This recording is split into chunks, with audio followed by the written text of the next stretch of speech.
सबों को प्रणाम। भोजन का अध्याय चालू था। हम यहाँ तक आए थे कि भोजन पचने के बाद रस बन गया, रस का शोषण होकर ब्लड में चला गया और फिर जो बचा कचरा है, जो आगे मल बनेगा, उसका पेट से लेकर के मल द्वार तक लाने की क्रिया, उसे कहते हैं मायो इलेक्ट्रिक कॉम्प्लेक्स। उसका बचा हुआ भाग बोल रहे हैं। तो देखिए, सबसे पहले ये पेट बाहर इस प्रकार गोल फैला है, फूला है, ये सिकुड़ जाता है ऐसे। ये सिकुड़ने से पहला धक्का आगे बढ़ाता है ये भोजन, पचे हुए भोजन को। तो ये सिकुड़न फिर इधर आएगी, छोटी आंत में आएगी, छोटी आंत से बड़ी आंत में आएगी और यहाँ तक आएगी। इसका प्रोसेस आपको बताया था कि इस तरह होता है कि ये इधर पे प्रेशर पड़ा, सिकुड़ा और मल आगे आगे बढ़ता गया। अब ये क्रिया रात में होती है और रात में हम कुछ ना खाएं तो बहुत अच्छे से हो जाएगी। और फिर सवेरे उठ के अगर पानी पी लिया तो इस मल को 22 फीट लंबी जो मुंह से और मलद्वार तक का भाग है, इसको छोटी आंत, विशेषकर पेट और छोटी आंत, ये पानी सवेरे का पिया हुआ धो देता है और बहुत अच्छे से मल आगे बढ़ा देता है। सादे शब्दों में, जैसे हम घर में झाड़ू मारते सफाई हो जाती, लेकिन धो दें तो पूरी सफाई हो जाती। तो सवेरे उठ के पानी पीने से ये सफाई बहुत अच्छी तरह से हो जाती। दूसरा, ये पानी जाता है पेट में सीधा। और यहाँ पे बता दूं कि ये है आपका मुंह और उसके बाद ये अन्न नलिका। तो अन्न नलिका में आपने, अगर आपको पेट साफ करना है तो गट गट पानी एक साथ पी लीजिए, लगभग 2 गिलास। तो क्या होगा, तो जैसे आप नल खोलते हैं, आप कोई पंप नहीं लगाते हो, कोई प्रेशर नहीं लगाते हो, पानी अपने आप नीचे बहना चालू हो जाता है। रोक नहीं सकते, इतना पावर उसमें होती है। तो ये पानी जो गट पिया तो एज गुड एज आपने नल खोल दिया, तो ये पानी इधर भर जाएगा और सीधा छोटी आंत में होता हुआ बड़ी आंत में पहुंच जाएगा। यहाँ तक तो ये पानी बहते बहते आ जाता है, लेकिन इसके आगे उसको अवरोध मिलता है। यहाँ पे मल भरा रहता है, पुराना मल भी भरा रहता है। तो इसके आगे पानी जैसे नल खोलने के बाद बहता है, ये बहना बंद हो जाता है। वरना क्या होता, हम 4 गिलास पानी पीते तो यहाँ से पानी निकलना शुरू हो जाता। ऐसा नहीं होता है, यहाँ तक पानी आता है, इधर मल उसको अड़ाता है। तो फिर ये मल उस पानी को खींचता है और उस मल का वजन बढ़ता है, आकार बढ़ता है और प्रेशर बनता है और फिर वो यहाँ से आता है। तो इस हाउस कीपिंग मायो इलेक्ट्रिक कॉम्प्लेक्स, इस क्रिया में जितना इम्पोर्टेंट है रात में कुछ ना खाना, उतना इम्पोर्टेंट है सवेरे पानी पी लेना। अब हम आगे बढ़ते हैं। दिन में कितनी बार भोजन करना चाहिए, तो उसका हिसाब इस प्रकार लगाएंगे कि हमारा पेट रात भर में 1.5 लीटर पाचक रस बनाता है और एक भोजन को पचाने के लिए 500 ml पानी, माने आधा लीटर पानी आवश्यक है। अब यहाँ ये बता दूं कि आधे लीटर पानी में बहुत थोड़ा है हाइड्रोक्लोरिक एसिड और पाचक रस, बाकी सब तो पानी ही पानी है। और उस इतने पानी नेचर ने ऑलरेडी हमको दे दिया है हर भोजन को पचाने के लिए, फिर भी हम पानी ढकेल देते हैं 1.5 घंटे के अंदर। क्यों, मेरी समझ के बाहर है। तो आपने पानी नहीं पीना चाहिए जब तक पचन की क्रिया चालू है। तो भोजन कितने बार करना चाहिए, तो 1.5 लीटर रस बना, आधा लीटर एक भोजन को पचाने के लिए आवश्यक है। तो ऐसे 3 भोजन हम पचा सकते हैं। लेकिन भारत जो है समशीतोष्ण देश, इस ऐसी जगह में 2 ही बार भोजन का प्रावधान नेचर ने किया था। हमारी पेट की डिजाइनिंग उस प्रकार की थी, सूर्योदय सूर्यास्त। लेकिन ये प्रावधान भी है कि अगर आप बहुत मेहनत करते हैं और आपको दोपहर में भूख लगती तो कुछ खा सकते हैं। तो इसलिए तीसरी बार के लिए जो पाचक रस है, 1 बार में आधा लीटर, 2 बार में 1 लीटर, 3 बार में 1.5 लीटर और 1.5 लीटर ही पाचक रस बनता है रात में। तो अब इसे दूसरे एंगल से देखेंगे कि हमने 24 घंटे में एक ही बार खाया, ये 1.5 लीटर रस 24 घंटे में एक बार बनता है। तो 1.5 लीटर रस पड़ा है और आपने भोजन किया, आधा लीटर की आवश्यकता थी, तो ये बचा हुआ 1 लीटर तो भोजन को बहुत अच्छे से हजम करके निकाल देगा। तो जो ऋषि मुनि संत ऊंचे दर्जे के, वो दिन में केवल एक बार भोजन लेते।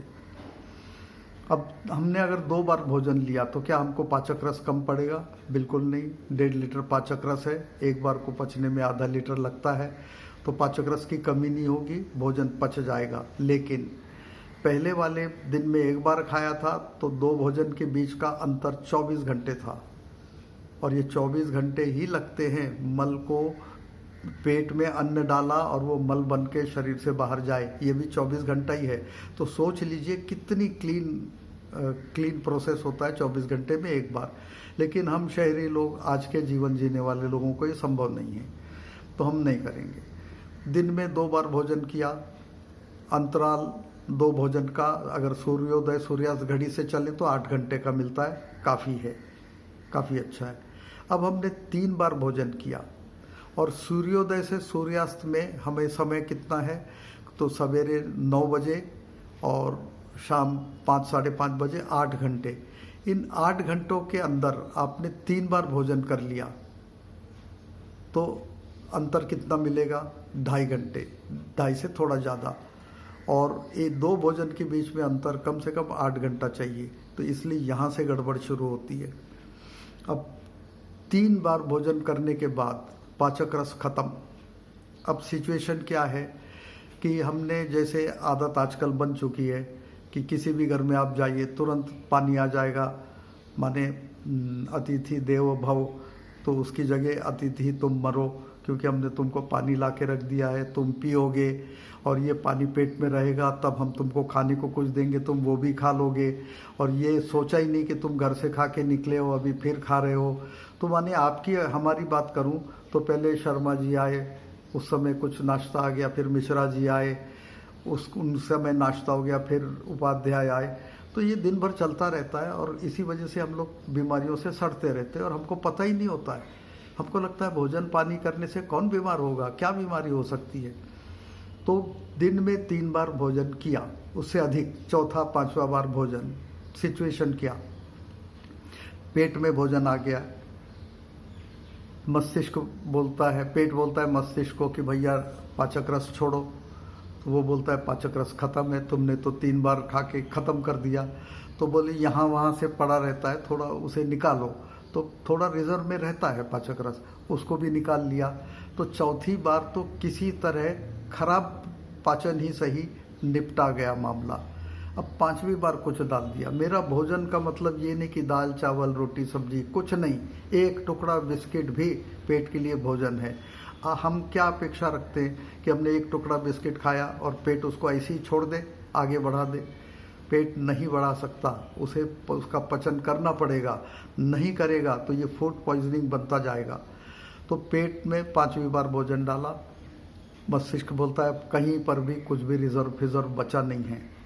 अब 2 विकल्प हैं, या तो इस भोजन को सड़ने दें क्योंकि पाचक रस है ही नहीं, और सड़ने के बाद फूड पॉइजनिंग हो जाए और मृत्यु भी हो सकती, एक ये पॉसिबिलिटी है। और दूसरी ये है कि वही ग्रंथि पेचारी, पैंक्रियास, स्वादुपिंड, उसे बोला जाता है कि तुम तो इंसुलिन बनाती हो और इंसुलिन से भी, इंसुलिन जितना ही पावरफुल एक और रस बनाती हो, पैंक्रियाटिक जूस, जो हर भोजन को हजम कर सकता है, तो भैया वो बनाओ। तो वो सीधा सवाल करती, मेरा समय जब था मैंने बना दिया, अब फिर एक्स्ट्रा काम दे रहे हो। तो पेट बोलेगा अगर तू नहीं बना के छोड़ेगी पाचक रस तो ये फूड पॉइजनिंग होके मर भी सकता मनुष्य। तो वो पूछती है कि मैं मेरा इंसुलिन बनाने वाला कार्य, डायबिटीज कंट्रोल करूं या आपके भोजन पचाने के लिए रस बनाऊं? तो फिर मस्तिष्क बोलता है कि तुम इंसुलिन का काम नेक्स्ट प्रायोरिटी में डाल के पाचक रस बनाओगी। हालांकि दोनों विभाग अलग अलग हैं, इंसुलिन एक शरीर प्रक्रिया का एक भाग बनाता है, ये दूसरा। पर आपको उदाहरण के लिए बता रहा हूँ कि वो बोलेगी कि ठीक है मैं इंसुलिन वाले काम में कम ध्यान देती हूँ, पाचक रस बना देती हूँ, तो पाचक रस बना के छोड़ती। आप 4थी बार, 5वीं बार, 6वीं बार कहते हो और वो हर बार अपना इंसुलिन का कार्य कम कार्यक्षमता से करती है, तो नेट रिजल्ट डायबिटीज़ होना अवश्य पॉसिबल है। इसीलिए जब एक बार पैंक्रिया खराब हो जाए तो उसे फिर से रिपेयर करने वाला ब्रह्मांड में कोई आज तक सॉल्यूशन नहीं है। खराब हो गई डायबिटीज़ होगा, डायबिटीज़ हो गया जीवन भर रहेगा। तो ये हुआ हमारा कितने बार भोजन लेना चाहिए। अब भोजन को अच्छी तरह से ही चबा के खाना चाहिए, ये भी बहुत इम्पोर्टेंट है। आप इसके लिए आपको एक कल्पना करनी पड़ेगी। समझो आपने गेहूं खाए, चबाया भी नहीं है, खा सकते हैं, निगलने में कोई ये नहीं है, इम्पॉसिबल नहीं है, खा लिया तो ये पेट में गया। पेट में सबसे पहले इसके ऊपर अटैक करेगा हाइड्रोक्लोरिक एसिड, वो एक परत लगा देगा ताकि ये भोजन को खराब वाले बैक्टीरिया सड़ाए ना, और फिर उसके साथ साथ लग जाएगा पाचक रस। तो ये दो रस जब लग गए तो बैक्टीरिया उसको अटैक नहीं कर सकता है, माने खराब बैक्टीरिया अटैक नहीं करेगा, इसलिए चिपकने वाला मल नहीं बनेगा, अन्न सड़ेगा नहीं, तो 101 केमिकल नहीं बनेंगे, वो acidity, triglycerides, cholesterol, uric acid वगैरह सब कुछ नहीं बनेगा। लेकिन जब हम मोटे मोटे चीज़ें खाते, जैसे साबुत गेहूँ है, तो उसके अंदर का पचन हो नहीं सकता। लेकिन उस गेहूं को आपने दलिया बना दिया तो उसका कुछ भाग, पृष्ठभाग और बढ़ गया, और कुछ और जगह अटैक करने को हाइड्रोक्लोरिक एसिड और पाचक रस को जगह मिल गई, तो हमारा पचन और अच्छा होगा। उसका हम सूजी बना दें, रवा, तो वो रवे में दो चीज़ें हो जाएंगी। एक तो वो हाइड्रोक्लोरिक एसिड और पाचक रस को चूस लेगा, अंदर तक चला जाएगा, तो कोई सा भी बुरा बैक्टीरिया उसको छू नहीं सकता।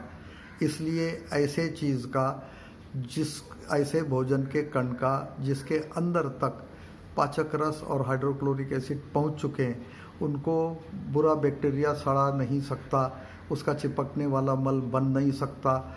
उससे जो बनेगा रस वो आपका ब्लड, बोन और दुनिया भर की चीज़ें अच्छे से बनाएगा।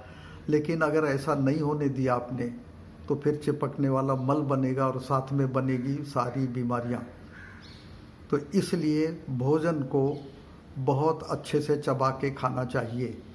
अब एक हिसाब और है, यहाँ ये डायग्राम बता दूं कि ये गेहूं है, इसके पृष्ठभाग को मैंने लाल इंक से दिखाया है। तो इधर पृष्ठभाग पे तो हाइड्रोक्लोरिक एसिड, पाचक रस गया है, अंदर भी थोड़ा गया है, पर बहुत सारा भाग इसका पाचक रस और हाइड्रोक्लोरिक एसिड से वंचित है।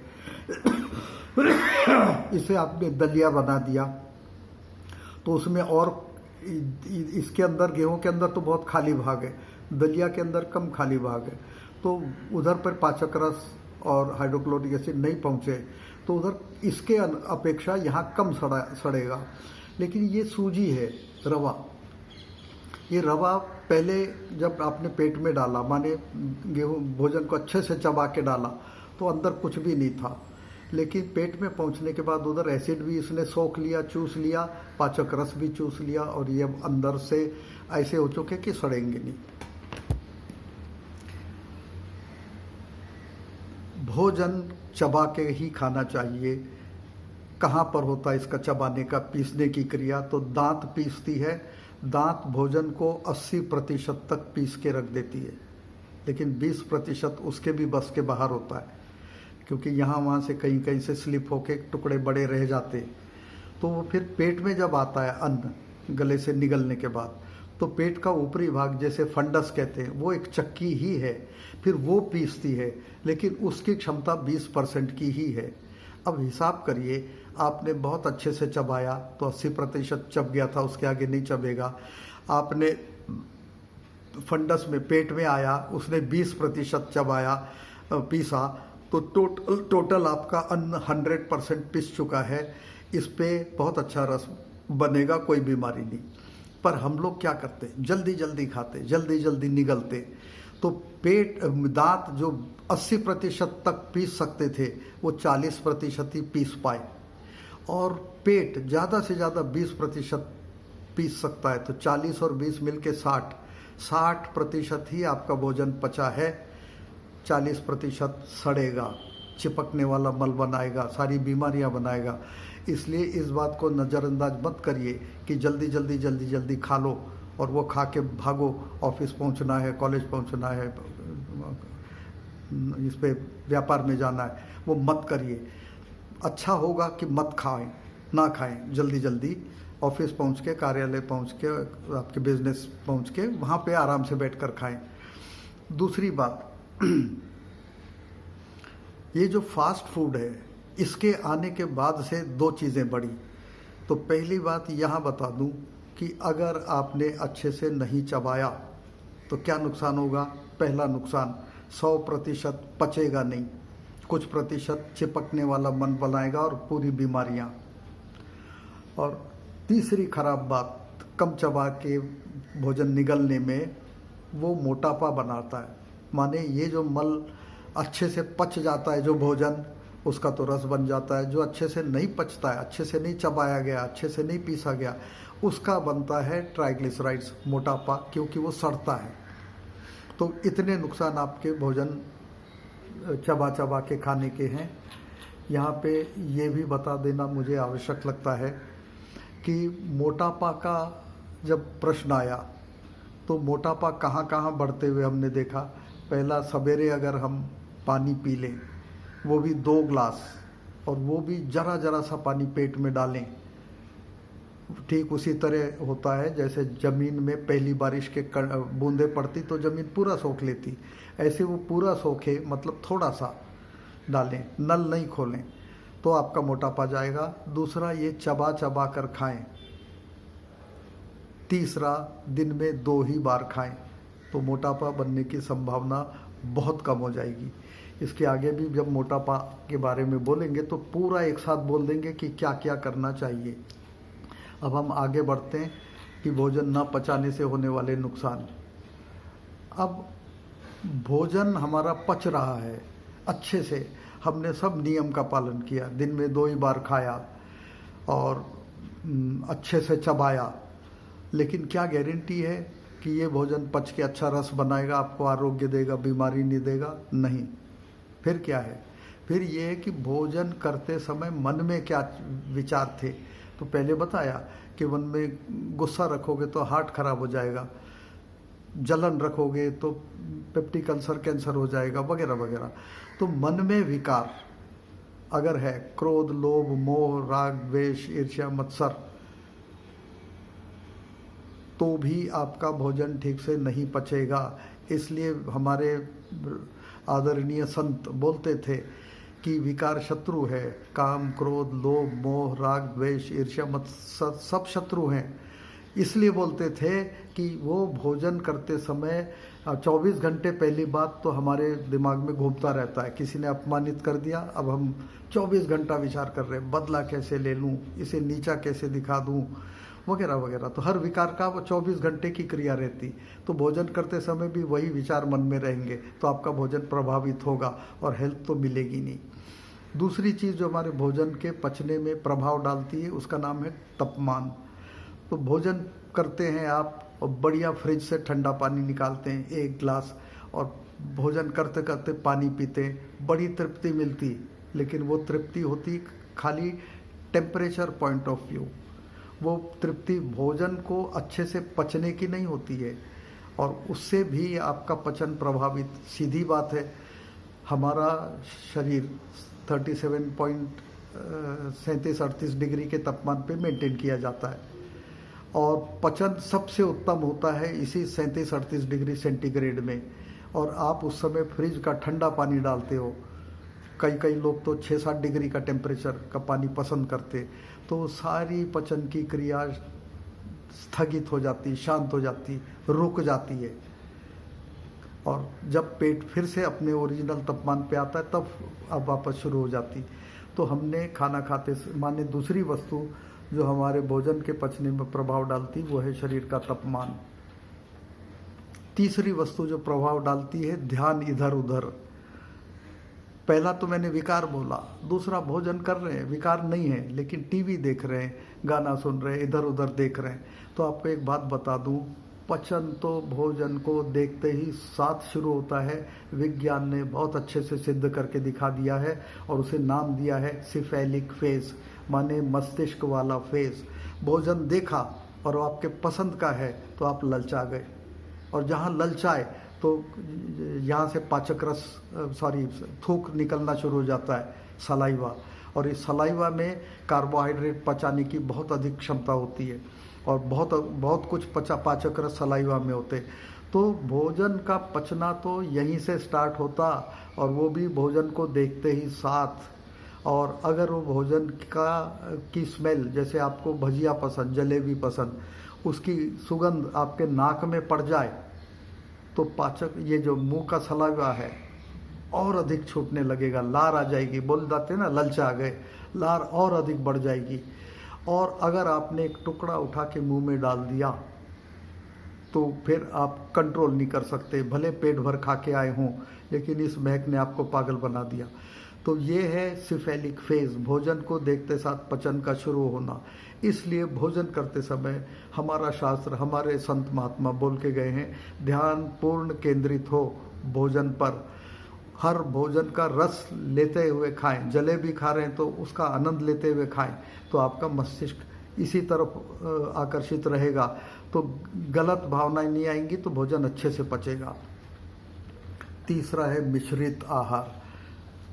आजकल बहुत चलन बढ़ गया है मिक्स का, ये मिक्स जमाना है। पहले शुद्ध रेस हुआ करती थी। महाभारत में बहुत अच्छे से बोला गया है कि अर्जुन को, कि भगवान ने बोला कि अर्जुन इनकी हत्या करो कौरवों की, ये तुम्हारे शत्रु। तो वो बोलते आखिर हैं तो मेरे भाई, इनको मारूंगा तो वर्ण संकर होगा, माने क्रॉस ब्रीडिंग होगी, माने मिक्सिंग होगी। मिक्सिंग इतनी बुरी चीज़ है कि ओरिजिनल चीज़ की वैल्यू कम करती। अब आजकल चला है नया चलन मिश्रित आहार, मिक्स अनाज, मिक्स दाल, मिक्स फ्रूट सैलेड, मिक्स दुनिया भर की चीज़। मिक्स करने से पहले जान लो क्या होता है। आपका द्रव पेट में खाली 15-20 मिनट पचता है, द्रव, पानी नहीं। पानी तो जैसे नल खोलते ना, खोलते साथ बहना चालू हो जाता है, ऐसे पेट में जाते साथ वो बहना चालू हो जाता है। लेकिन जूस, फ्रूट के जूस हैं, लेना नहीं चाहिए, पर उदाहरण दे रहे हैं। सूप है, ये सब 15-20 मिनट पेट में रहते हैं, उसके आगे नहीं रहते। फल पेट में 1.25 घंटा, लेकिन केला 4 घंटा। सब्जियां जो जमीन के ऊपर हैं, हरी सब्जी, पत्ते वाली, गोभी, पत्ता गोभी वगैरह वगैरह, ये 1.25 घंटे में पच जाती। और जो जमीन के नीचे है, जिन्हें जो कार्बोहाइड्रेट होते हैं अक्सर, जैसे आलू, गाजर, मीट, रतालू माने शकलकंदी, बीट, ये लेते हैं 1 घंटा। अनाज 1.5 घंटा, दालें 1.5 से 2 घंटे, मेवा 2.5 से 3-4 घंटे, दूध 1 घंटा। लेकिन दूध जब होल मिल्क हो वो लेता है 4 से 5 घंटा, क्योंकि उसके अंदर बहुत सारी प्रोटीन्स होते हैं। और नॉनवेज के बारे में तो खैर, अंडा 1 घंटे में पचता है, मछली 1 घंटे में, चिकन 2.5 घंटे में, और बकरा 4 घंटे में। अब आपने पेट में डाल दिया मिक्स, क्या कर दिया, फल भी डाला, दालें भी डाली, सब्जी भी डाली, दुनिया भर की चीज़ डाले, तो हर एक को पचने के लिए लगने वाला समय आपने देख लिया अलग अलग है। और दूसरा रूल है पेट का, कि पेट बोलता है मैं दरवाज़ा गेट तभी खोलूँगा, तुम्हारे को पचे हुए लोगों को तब छोटी आंत में जाने दूंगा जब सब पच जाए। अब आपने चीज़ खा ली, 6 घंटा नहीं पचती, 6 घंटा तक पेट में भोजन पड़ा रहेगा, और सलाद चिल्लाता है कि मैं पच चुका हूँ, दालें, गेहूँ, रोटी सब्जी चिल्लाती है हम भी पच चुके हैं, गेट खोलो, गेट नहीं खुलता है।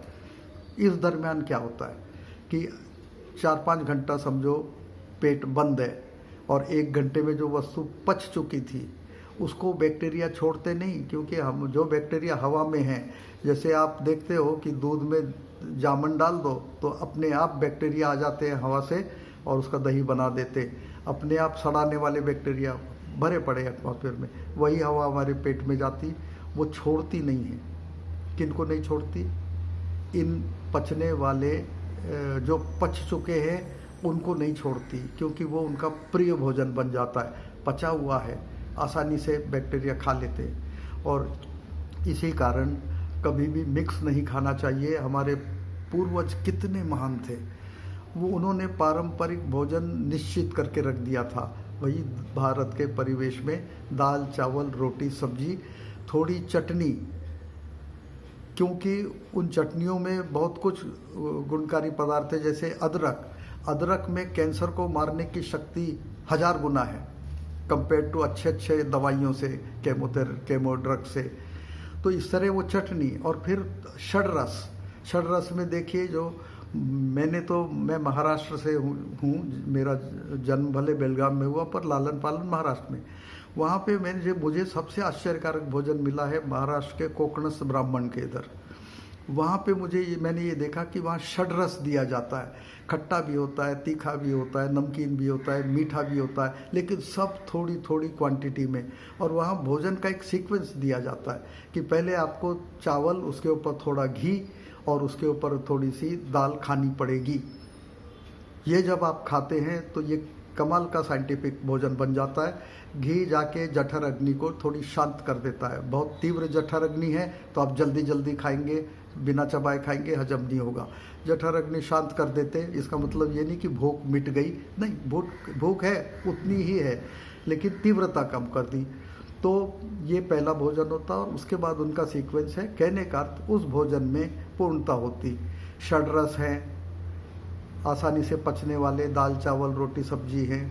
तो ये पारंपरिक भोजन जब तक आप करते रहोगे तब तक तो आपका शरीर निरोगी रहेगा और दुबला पतला रहेगा। लेकिन जहाँ आपने इसे छोड़ दिया, ये मिक्स के पीछे पड़े, मुझे बहुत चिढ़ आती है। ये मिक्स क्या धंधा है भाई? क्या आप क्या दिखाना चाहते हो? आपके पास बहुत धन है कि आप इतने मिक्स फल खाते हो, मिक्स ये खाते हो। नुकसान पेट का ये होता है कि पेट कन्फ्यूज हो जाता है, कौन सा पाचक रस लूँ।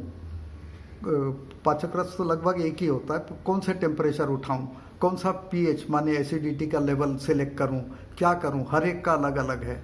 और इस प्रोसेस में भोजन पचता नहीं है, सड़ता है तो बीमारी पैदा करता है। इसलिए मेरा आपसे निवेदन है, पारंपरिक भोजन करिए। माने साउथ वाले जो उनके पूर्वज खाते थे वही खाएं, मध्य भारत के लोग वही खाएं जो उनके पूर्वज खाते थे, महाराष्ट्र के वही खाएं जो उनके पूर्वज खाते थे।